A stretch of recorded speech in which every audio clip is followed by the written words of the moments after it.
हमारे यहाँ भी तो हिंदू राष्ट्र बन गया। अब आप बताइए, इस देश का राष्ट्रपति हिंदू है, प्रधानमंत्री हिंदू है, एक भी मुसलमान राष्ट्रपति नहीं है, chief justice of India Hindu है, वाइस चांसलर सारे हिंदू, सब कुछ तो हिंदू है। तो इस देश अब हिंदू राष्ट्र कैसा होता है?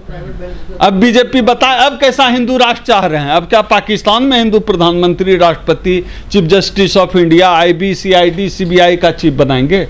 भारत में तो सब जगह हिंदुओं का वर्चस्व हो गया, सत्ता के तमाम संसाधनों पर हिंदुओं का कब्जा हो गया, तो भारत भी तो हिंदू राष्ट्र हो गया। और उसके नाम पर जो श्रीलंका में हुआ, सेम पैटर्न है। भारत में 100 पार पेट्रोल, 100 के लगभग डीजल, गैस सिलेंडर 1000 के पार, आलू प्याज सरसों तेल की धार देख लीजिए कैसी चल रही है। तो भारत भी उसी गति को प्राप्त कर रहा है। और सबसे मजेदार ये है जो होने वाला है इस देश में, जो श्रीलंका में हुआ, जो भक्तगण हैं इनके भक्त ही इनकी कुटाई करने वाले हैं, भक्त ही इनकी सुताई करने वाले हैं, क्योंकि झेल तो भक्त भी रहा है। हम जैसे लोग जो कि सरकार, इस फांसीवादी सरकार से, इस जन विरोधी सरकार से, इस दलित विरोधी, पिछड़ा विरोधी, आरक्षण विरोधी सरकार से हम जैसे लोग लोहा लेते रहे हैं, मुकदमा झेलते रहे हैं। हम लोगों को तो इस स्थिति का अंदाजा है 2014 के पहले से ही कि जब बीजेपी सरकार आएगी तक तो क्या होगा, नौकरियां खत्म हो जाएगी, महंगाई बढ़ेगी, असंतोष बढ़ेगा, रोजगार खत्म हो जाएगा, प्राइवेटाइजेशन हो जाएगा, पूरे देश को विकास के नाम पर बेच दिया जाएगा। हम जैसे लोग तो मानसिक रूप से तैयार हैं तब से और लड़ रहे हैं। लेकिन जो भक्तजन हैं, जिनको लग रहा था कि राम राज आएगा तो बड़ा मजा आएगा, राम राज आएगा तो दूध तेल की नदियां बहेंगी, 40 रुपया लीटर तेल हो जाएगा, गैस सिलेंडर हो जाएगा 200 रुपये का, तो राम राज वाले जो हैं उनको ज़्यादा कष्ट होगा। अब तो भक्तों की स्थिति ये हो गई है कि वो दर्द से बेचारे रो भी नहीं पा रहे हैं, इतनी मेहनत से लाए हैं, सोशल मीडिया पे इतनी गालियां भक्तों ने दी है, इतनी गालियां खाई है कि अब वो न निगल सकते हैं न उगल सकते हैं। अब लेकिन जो दौर आएगा, यह जो श्रीलंका वाली स्थिति बन रही है, ये भक्तजन ही सड़क पे उतरेंगे, ये भक्तजन ही उनको सत्ता से उतारेंगे। एक सांसद ने तो आत्महत्या भी कर ली लोगों के पिटाई के डर से, प्रधानमंत्री का घर जला दिया गया। बड़ा दिलचस्प है। मैं इतिहास का भी विद्यार्थी रहा हूँ, सिविल सर्विसेज की तैयारी के दौरान वर्ल्ड हिस्ट्री पढ़ा। आजकल तो मूर्खों का बोलबाला है, पढ़े लिखों का कोई मतलब है नहीं, लेकिन मैंने इतिहास में पढ़ा है हिटलर और मुसोलिनी का क्या हश्र हुआ था। अभी मैं मुसोलिनी के बारे में एक दिन पढ़ रहा था, BBC पर कोई खबर थी। मुसोलिनी जब मर गया तो उसकी लाश पर एक औरत ने मुंह पर पेशाब किया था। और आप श्रीलंका की घटना को इससे कनेक्ट कर लीजिए। और सबसे दिलचस्प ये है, आज न कल ये भारत में भी होने वाला है, क्योंकि जो तरीका, जो पैटर्न श्रीलंका में अपनाया गया, वही पैटर्न हमारे भारत में अपनाया जा रहा है। मूर्खता का शासन वहाँ भी था, मूर्खता का शासन यहाँ भी था।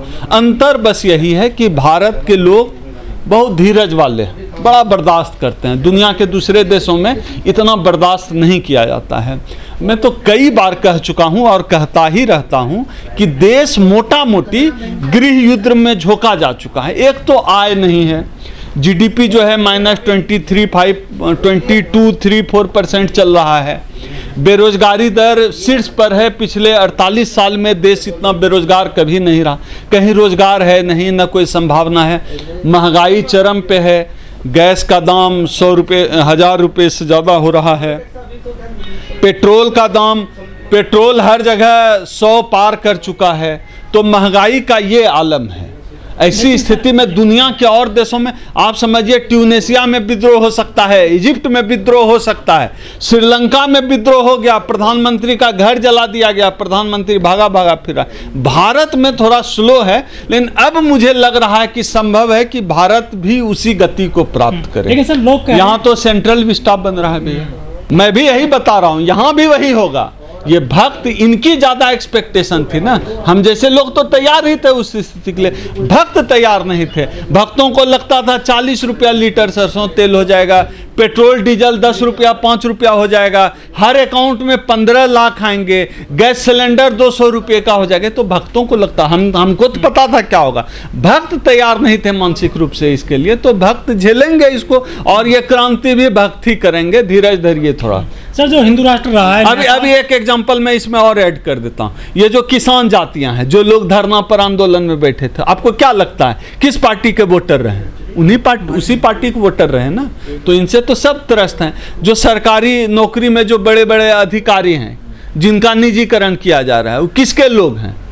किसको वोट दिया है? पता करिए जरा। ये सब उन्हीं को तो वोटर हैं। तो औकात में तो इनको ही आना है। तो लड़ेंगे भी यही भैया, हम तो लड़ ही रहे हैं, लेकिन असली वाली क्रांति, श्रीलंका वाली क्रांति यही लोग लगाएंगे। और ये भक्त लोग हैं, हनुमान भी हैं, अभी ये अपने ही पूंछ में आग लगा के यहाँ वाली लंका को जलाएंगे। हिंदू राष्ट्र रहा सर नेपाल, वहाँ भी ऐसी ही स्थिति बनी हुई है। देखिए, किसी भी धर्म ने पूरी दुनिया, मैं तो हिस्ट्री का भी स्टूडेंट रहा हूँ, आप पूरी दुनिया में धर्म का अध्ययन कर लीजिए। धर्म ने और किया क्या है? युद्ध के अलावा, नफरत के अलावा धर्म ने किया क्या है? धर्म का तो यही काम है पूरी दुनिया में। आप देख लीजिए, अफगानिस्तान तबाह हो गया ना, पाकिस्तान तबाह है, श्रीलंका की हालत देख रहे हैं, नेपाल की हालत हमने देखी। अपने देश में देखिए, धर्म के नाम पर इस देश के नागरिकों को क्या क्या नहीं झेलना पड़ रहा है। लोग कहते हैं कि हिंदू मजबूत हो रहा है आज। हाँ, तो हिंदू तो मजबूत हो ही रहा है। अरे आप क्या समझ रहे हैं? 200 रुपया सरसों तेल खरीद के हिंदू मजबूत नहीं होगा तो कौन मुसलमान होगा? 100 रुपया से अधिक डीजल पेट्रोल का भाव है, हिंदू मजबूत हुआ तभी तो खरीद रहा है। 1000 का गैस सिलेंडर ले रहा है तो हिंदू मजबूत है तभी तो ले रहा है। अब नौकरी नहीं है, उसके बावजूद भी लोग सरवाइव कर रहे हैं, तो हिंदू मजबूत ही तो हो रहा है। रोजगार नहीं, देश बिक रहा है लेकिन चुप है, तो मजबूत है तभी तो चुप है, देश बिकने के बाद भी। तो हिंदू, हम तो मान रहे हैं भैया कि हिंदू सच में मजबूत जाग भी रहा है। हाँ, अरे क्या बात करते हैं, हिंदू तो जाग ही रहा है। हिंदू जाग गया है तभी तो इतना कुछ देखते हुए कुछ नहीं बोल रहा है। सोया रहता तब तो झटका लगता। अब हिंदू जाग गया है, अब दिख रहा है, कोई बात नहीं, 200 रुपया पेट्रोल हो जाए या 2000 का हो जाए, हिंदू जाग गया है, कहीं कोई दिक्कत नहीं है। इस देश में मूर्खता का कंपटीशन चल रहा है भाई साहब।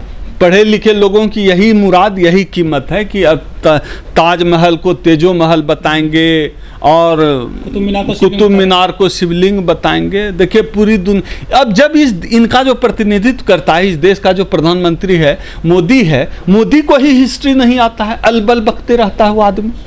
जब इस देश के प्रधानमंत्री को ही इतिहास का ज्ञान नहीं है, सामान्य ज्ञान नहीं है, तो उसके जो फॉलोअर हैं, उसके जो मानने वाले हैं, उसको कितना इतिहास ज्ञान होगा? यही अलबल करता रहेगा। मोदी जी का डंका बजा है पूरी दुनिया में। हाँ बिल्कुल। अरे क्या डंका, आप बताइए, देश की GDP -25% हुई, अब इससे अधिक डंका क्या बजेगा? देश में 100 रुपया से अधिक डीजल पेट्रोल हो गया, इससे अधिक डंका क्या बजेगा? हम वर्ल्ड हैप्पीनेस रैंकिंग में हम नीचे आ गए, इससे अधिक डंका क्या बजेगा? मीडिया की जो वॉइस को रोकी गई है, अभी 3 दिन पहले रिपोर्ट आई है, प्रकाश जावड़ेकर ने उस पर ट्वीट करके उस एजेंसी पर सवाल करके फिर ट्वीट डिलीट किया था कि हम मीडिया की आवाज़ दबाई जाती है। उस रैंकिंग में हम पाकिस्तान से भी पीछे चले गए। डंका तो भाई बज ही रहा है पूरी दुनिया में। अब कैसे डंका बजता? आप लोग जितने यूट्यूबर पत्रकार हैं, अब आप ही लोग देशद्रोही हो गए। हम लोग तो मान लिए हैं भैया डंका बज रहा। आप बताइए, मोदी जी 100 स्मार्ट सिटी बनाए, 2014 से अभी तक बना ही रहे, एक के बारे में भी बात नहीं करते हैं। इतना बड़ा आदमी तो डंका बजना, लोग डंका बज रहा है। रुपए की कीमत गिर गई है, रुपए की कीमत 74-75 रुपए शायद हो गई, 77 रुपए हो गई। अब कितना डंका बजेगा? अब आप लोग लग रहा है मोदी जी का ही डंका बजाने के चक्कर में दुनिया में मोदी जी के नाम का खूब डंका बज रहा है। हमको याद है एक प्रमुख अर्थशास्त्री जिसका नाम उस समय नरेंद्र दाभोलकर, क्या मोदी पूरा नाम भी नहीं पता भी है, तो मोदी हुआ करता था। उन्होंने, उस प्रमुख अर्थशास्त्री ने कहा था कि जिस देश का प्रधानमंत्री जितना गिरता है, रुपया उतना ही गिरता है।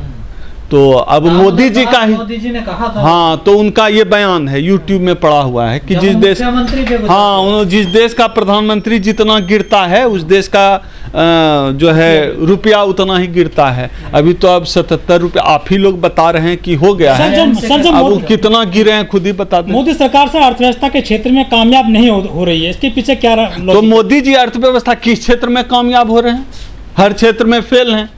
इस देश में दलित उत्पीड़न की घटनाएं बढ़ गई है, आदिवासियों से जमीन छीनने की घटनाएं बढ़ गई है, महिला उत्पीड़न की घटनाएं बढ़ गई है, रोजगार नहीं है, महंगाई नहीं है, इकोनॉमिकल मोर्चे पे फेल हैं ही, मीडिया को सच बोलने की आज़ादी नहीं है, लोग अपनी बात नहीं कह सकते हैं, प्रोटेस्ट नहीं कर पा रहे हैं, सच कहने पर रोक है। अब और क्या चाहते हैं? मंदिर तो बन रहा है सर, लेकिन हाँ बिल्कुल मंदिर बन रहा है और सब लोग घंटा बजाएं, हनुमान चालीसा भी हो रही है बिल्कुल खूब। मस्जिद में भी अब तो गजब दौर आ गया। अब तो अब तक जो है मंदिर में हनुमान चालीसा पढ़ा जा रहा था, अब तो मस्जिद में भी हनुमान चालीसा पढ़ा जा रहा है। अब तो सही मायने में राम राज्य आ गया है। लाउड स्पीकर हट गए सर, लाउड स्पीकर नहीं, अब लाउड स्पीकर से हनुमान चालीसा भी तो पढ़ा जा रहा है, बराबर वो मीडिया में खबरें चलती है, हनुमान चालीसा पढ़ा जा रहा है, पढ़ा जाएगा चौक चौराहे पर। हिंदू राष्ट्र आ गया है भैया, मौज करिए। डेट और तारीख बता दें भैया कि हम लोग चलें उनकी तैयारी में। ढोल नगारा मेरी तरफ से जिस दिन वो समाधि लेगा तो डेट तारीख बताए। वो जो किस चोर का, किसका नाम बताया आपने? परमहंस बताए कि किस दिन वो समाधि लेगा। तो हम लोग हाँ ढोल नगारे लेकर हम भी पहुंचे, उसको समाधि दिलाएं जरा सम्मान के।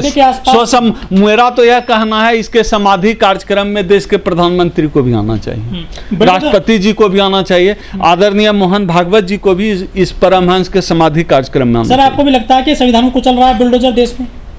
देखिए, यह जो बुलडोजर की पूरी संस्कृति है, यह दिखाया तो यह जा रहा है कि यह संस्कृति मुसलमानों के खिलाफ है, लेकिन सही मायने में यह बुलडोजर की संस्कृति देश के खिलाफ है, इस देश के संविधान के खिलाफ है। ये मुसलमानों को नहीं कुचल रहे हैं, ये कुचल रहे हैं इस देश के संविधान को, ये कुचल रहे हैं इस देश की परंपरा को, ये कुचल रहे हैं इस देश के आत्मसम्मान को, ये कुचल रहे हैं इस देश के गंगा जमनी तहजीब को, ये कुचल रहे हैं इस देश के लोकतंत्र को बुलडोजर से।